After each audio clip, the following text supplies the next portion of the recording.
Hello, hope you're in fine voice. Now, one of the things that can ruin a recording is the plosive sound. So that's usually the letter P, and that burst of air as you say Peter, Piper, picked a pickle pepper, that P will give a burst of air and it will bang on the back of the diaphragm inside your condenser mic. Now, your first line of defence is the pop shield.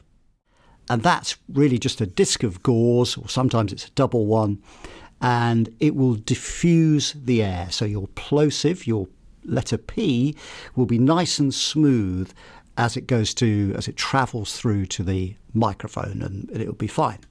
But sometimes, even with one of these, a rogue P will get through and you get that burst of air. So you'll get a kind of sound on the back of the microphone, and it really does make your recording sound less smooth, really.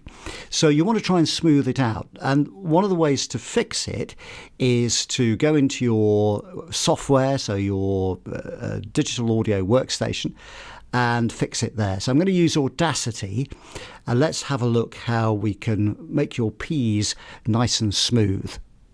Okay, so here we've got this word perfect. If I just play it to you. Perfect. Can you hear that? Perfect. You can hear a Perfect. ha on it. Perfect.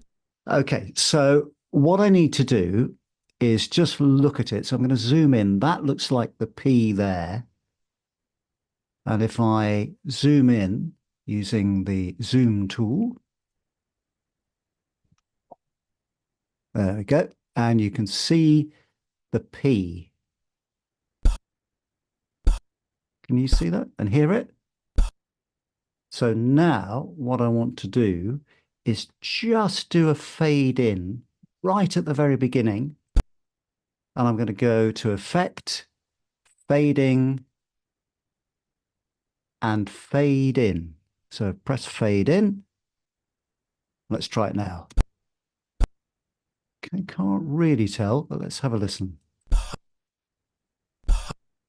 I think that's better. Let's try it again. A bit more at the beginning. Repeat, fade in. Perfect draft. That sounds much better, doesn't it? Yeah.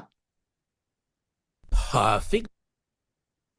A lot better. And the P has largely, that first explosion of air right at the beginning has largely been faded. And I could do maybe one more.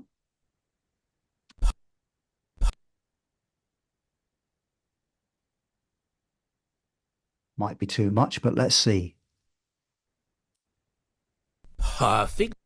Oh, no. Perfect. Perfect. Very good. Perfect draft. Perfect draft. Just a quick word of warning, though. You don't want to over fade in on that P at the beginning, because you'll lose it.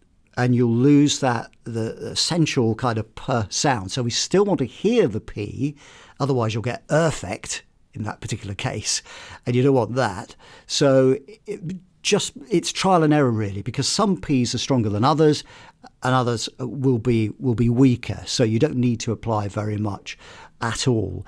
But it's a great way, I think, of fixing that particular plosive problem. All right, thanks very much for watching today. Look after your voice, and I'll see you next time.